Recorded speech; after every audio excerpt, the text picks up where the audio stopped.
Hey everyone, Chris here, and welcome to my channel, and welcome to this really odd 4-day reading vlog. So the reason I say really odd is that it will cover the last 3 days of August and the first day of September. And that's because the first full week in September, which is the 2nd through the 8th, is Final Book Support Group. So I'm not going to do a 1-day vlog, and it feels really weird to tack this 1 day on with my Final Book Support Group vlog. So we're just going to do a 4-day vlog to kind of wrap up August and kick off September, and it actually works out really, really well because as of right now, the only book left on my August TBR is this one. And I've been trying to read this since January. So I'm doing really, really well. As for what else I'm in the middle of, I have started the latest T.E. Kinsey novel for Lady Hardcastle, and that was a book I was hoping to get to in September, but it didn't end up on any specific TBRs, so I went, well, I can read it now. In that same vein, I'm reading Live and Let Die, because it didn't end up on any specific TBRs, but I plan to get to it in September. I'm 114 pages into this, and this follows Everly, who's had a rough go of it, has moved back home and opened an iced tea shop, butts heads with a older gentleman from the community, and he ends up turning up dead with one of her iced tea jars next to him, and suspicion falls on her, and she decides she's going to investigate. So I'm enjoying this one so far. It feels like it's a very good start to the series. It's feeling very 4-star right now, so I'm hoping that trend continues. So that's kind of my plan. I'm winging it. I will probably finish that and the T.E. Kinsey book. Wish I could think. It's like an assassination in something or at something. I would look, but I'm reading it on my phone because it's a Kindle Unlimited book. And then hopefully I'll finish this. Other than that, I need to watch my 4 hours of streaming so that I can keep my reward that I gave myself for Phase 10. Phase 10 is already out. Phase Out is already out. I have to film Final Book Support Group in series September. But those won't be hard to film, and they won't take long to edit or upload, so I should be good there. And then maybe do some more editing because I'm a few vlogs behind. I think I've posted week 1, which leaves me week 2, 3, and 4. And then, I have book hauls that I can always edit. So we'll see what I get up to in the next 4 days, because I don't have any real concrete set plans, because I'm kind of caught up on everything. And I don't really know what to do with that. It's something. So we're gonna see how things go, and we'll see what I can accomplish this week, and honestly how much of my September TBR I can get to and get off, because the more of my September TBR, well, I say September TBR, but more of the books I had hoped to get to in September. So for instance, this one that I took out of the library in the hopes to start the series, the latest Lady Hardcastle one, because I wanted to catch up in that series. The more of those that I don't necessarily need to read for Phase 10, Phase Out, Series September, or Final Book Support Group, the more of those that I can read in August, the lower the page count I have in September. And let me tell you, being this close to being done with my TBR at the end of August has been so freeing and so fun, and it's just been such a nice feeling that I'm hoping I can replicate that in September and get to the end of September and be able to start dipping my toe into October's TBR. Or being able to squeeze in a book that I really wanted to get to in September and or October and wasn't sure I was going to be able to swing. So we're going to see how things go.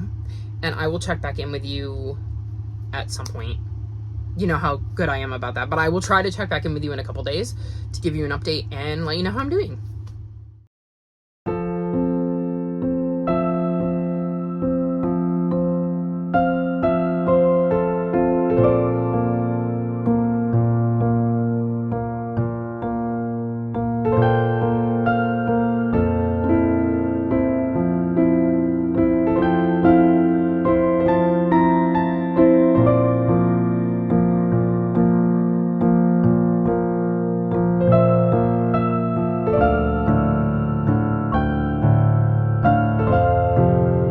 So it is officially September, which means I need to wrap this vlog up. I kind of hope to check in, but I just ended up not doing so. I spent all of, I want to say, Friday editing while being on sprints. And at that point, I was tired of my own face and my own voice. So I didn't check in because I didn't want to see my face again. But here I am. It is September and I need to wrap this vlog up because I need to move on to the final book support group. So the first book I finished is Live and Let Chai. This is the first book in the Seaside Cafe mystery series, and I ended up giving this 4 stars. This follows Everly, who has recently moved back home and opened a tea shop. She gets into a bit of a dispute with a man who lives in the town and has some issues with her shop, and he ends up turning up dead with one of her jars of iced tea next to him, so she becomes one of the main suspects. I really thought this was a good start to the series. I really, really enjoyed the mystery, even if I do think who did it was a bit obvious. I like the banter between Everly and the detective on the case, Grady, and I think that's going to be fun in future books. I like the town that she's in and getting to learn some of the characters that I'm assuming we're going to see on a somewhat regular basis.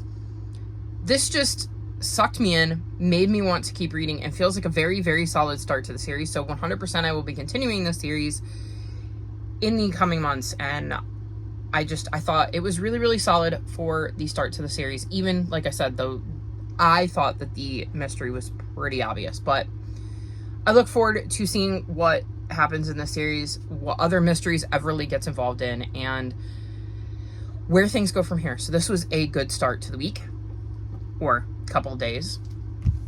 Then I want to mention I DNF'd the Tales of Ancient Egypt. I realized when I was trying to figure out my reading log that I started this in December of last year.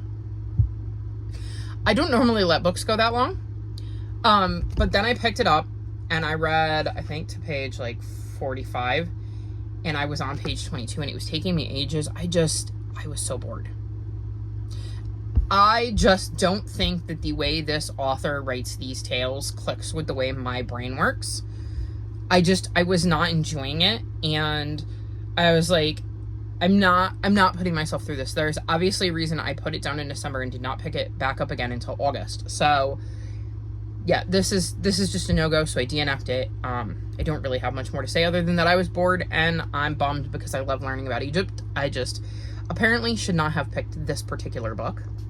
Then I read An Assassination on the Agenda, and I gave this 3.5 stars. This is the, I want to say, 11th book in the Lady Hardcastle mystery series, and this is a cozy mystery historical fiction series that is set, I think, in the early 1900s, and we follow Lady Hardcastle and her lady's maid Flo, and they've had quite the exciting life but want to retire to a quiet life in the country, and it doesn't go like that because they keep ending up getting dragged into different mysteries.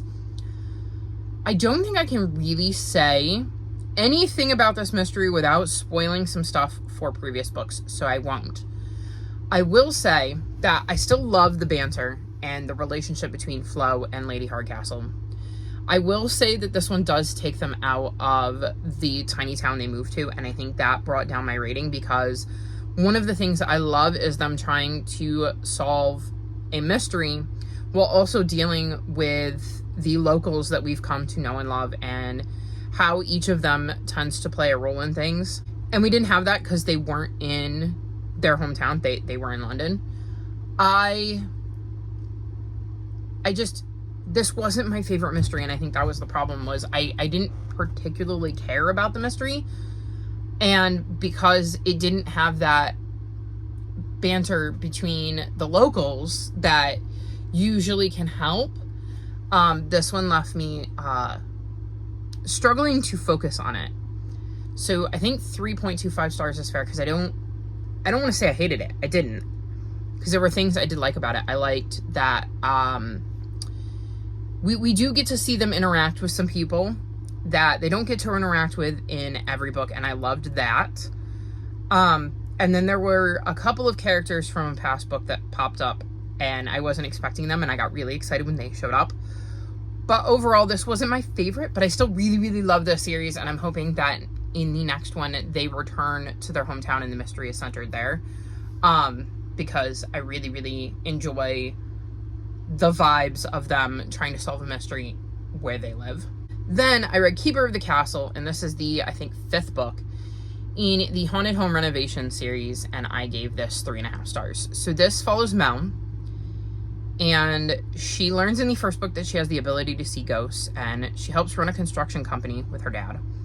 And in this one, she's really worried about finances, but Graham, who is got an interesting relationship with Mel, ends up working to restore like a Scottish castle that has been brought over from Scotland, and the stones are supposedly haunted with a curse, and so he brings in Mel, and she ends up bringing in her team to kind of work on this restoration.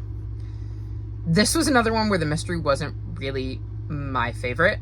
I still really like seeing Mel adapt to her abilities to see ghosts and how she's kind of grown into that in the 5 books and become like more comfortable with it. I thought the ghost part was interesting.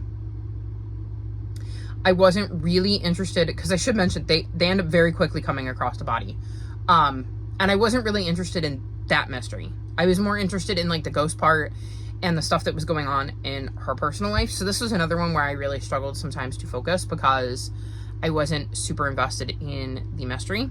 But I do think it furthered along the background story that was going on and some of the threads that run throughout the whole book that are outside of the mystery, and I'm very intrigued to see where all of that is going. So again, not my favorite mystery in the series, but it is definitely a series I'm going to continue. And then the last book I finished is Aunt Dimity Takes a Holiday, and I'm giving this 4.5 stars. So this series follows Lori, and she grew up with just her mom, and her mom used to tell her these bedtime stories about Aunt Dimity. And in the first book, she learns that Aunt Dimity wasn't just a character her mom made up, it was her mom's lifelong best friend. Dimity Westwood was a real person, and she has recently died and left everything to Lori. And one of the things she leaves to Lori is a cottage in Finch, and when she gets there, she finds a little blue journal. So you can see the blue journal that allows her to talk to Dimity on the other side. And she usually gets roped into various mysteries. This one involves her friends Derek and Emma, and some things that are going on with them, and of course she steps in to help her friends, and some crazy things happen. And this is one where the mystery is not set in the hometown, which was one of my issues with the Lady Hardcastle one, but the cast of characters they introduce in this one are really, really fun. I like the interactions between Lori and each of them. I've read this before, and I still had no idea who did it, though I did figure it out before the end. But it took me most of the book, and it took me them giving me a clue to make me realize where this was going. But I really, really enjoyed this one. I liked, like I said, the mystery, trying to piece together what was going on, being sure it wasn't somebody for reasons, but also understanding where Lori was coming from looking at them. And I really, really enjoyed this book. I had forgotten how much fun this series can be sometimes, and I actually kind of want to pick up the next book. That's how much I enjoyed this one, because it makes me want to keep going with the series and dive back into it. So very much enjoyed this, and I'm absolutely thrilled that I decided to pick it up on Sprints yesterday, and that my Sprinters, because I had a tie for my poll pick, picked this one as my poll pick, so I can check one of my lovely prompts for my TBR game off. So all in all, it was a less chaotic couple of days. I focused a lot more on the editing bit, because I had a couple of hour-long vlogs that I'm sure you've all enjoyed. They were not fun to edit, and you'll see the editing Chris made their opinions known. I also realized in the space of those 2 vlogs, so 14 days, I read like 30 books. So it's no wonder that I took it a little bit calmer for the end of August and beginning of September. But hopefully I will keep that mojo going into September, and we'll smash out another TBR, because I actually finished my entire August TBR and even started some of my September ones. So I'm very, very happy with that. But that's going to be all for this vlog. All of my social media is linked in the description below if you'd like to come chat with me. If you've made it this far in the video, leave me beach emojis in honor of the Seaside Cafe Mystery Series. Like this video and subscribe to my channel, and I'll talk to you next time. Bye!